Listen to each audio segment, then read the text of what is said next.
The 2008 financial crash stands as a catastrophic failure of the world's most highly educated and mathematically gifted minds. In the years following the collapse, the media looked for simple explanations. They pointed to complex derivatives, a lack of government oversight, and flawed computer models that couldn't handle the data. However, these technical excuses overlook the core of the problem, a contagious emotional frenzy. At every level of the market, the lure of easy money triggered a collective shift in behavior that simply overrode logic. We usually avoid this conclusion because of our superiority bias. This psychological blind spot makes us blame outside forces or bad luck, while we maintain the comforting belief that our own thinking is objective. Admitting that our reasoning is vulnerable to these primitive forces is the first step toward genuine self-awareness. Without that realization, we remain trapped in the same emotional patterns that drove the 2008 markets off a cliff. The brain evolved in distinct layers, creating a mismatched system where ancient hardware works alongside modern software. At the center, the reptilian and limbic systems drive raw physical instinct. The neocortex handles logic, but sits directly on top of those primitive cores. Because these systems use different processing centers, we experience a constant translation error. We feel a raw chemical signal, like the sting of envy, and our neocortex immediately rebrands it as a logical thought, such as a principled dislike of a coworker. This design flaw allows our advanced intellect to be hijacked by primitive wiring without us ever realizing the hijack has taken place. This biological friction generates a state of low-grade irrationality. Most of our daily decisions are secretly governed by the simple mammalian urge to seek immediate pleasure and avoid any form of pain. Confirmation bias is a perfect example. We rarely look for the truth.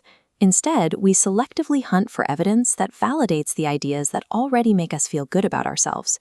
Appearance bias works similarly. When we see someone successful or attractive, our brain automatically fills in the blanks, assuming they are also ethical, hardworking, and trustworthy. We are also susceptible to group bias. The primal terror of isolation forces us to subconsciously adopt the opinions of our social circle, just to maintain our sense of safety within the herd. Much of what we call independent reasoning is actually a sophisticated way to justify the emotional desires our biology has already chosen for us. Overcoming this biological programming is possible, as demonstrated by the political career of Pericles in ancient Athens. In 432 BC, Athens faced an existential threat from the military state of Sparta. The Athenian assembly was in a state of panic, with citizens demanding aggressive, reactive moves that would have played directly into Sparta's strengths. Pericles stood apart from his peers by refusing to use the typical tools of the politician. He didn't rely on dramatic rhetoric or displays of heated conviction to manipulate the crowd. When faced with high-stakes decisions, Pericles would isolate himself for days.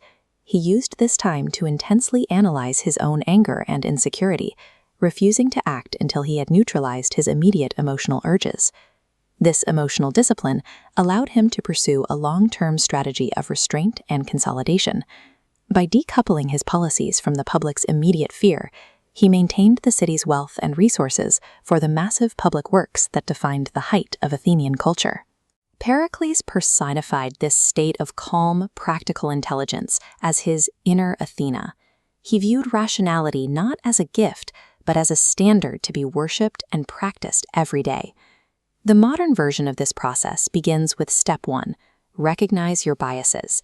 You must actively admit that your ego is constantly trying to steer your thoughts toward whatever feels most comfortable. Step 2 is to identify high-grade emotional states.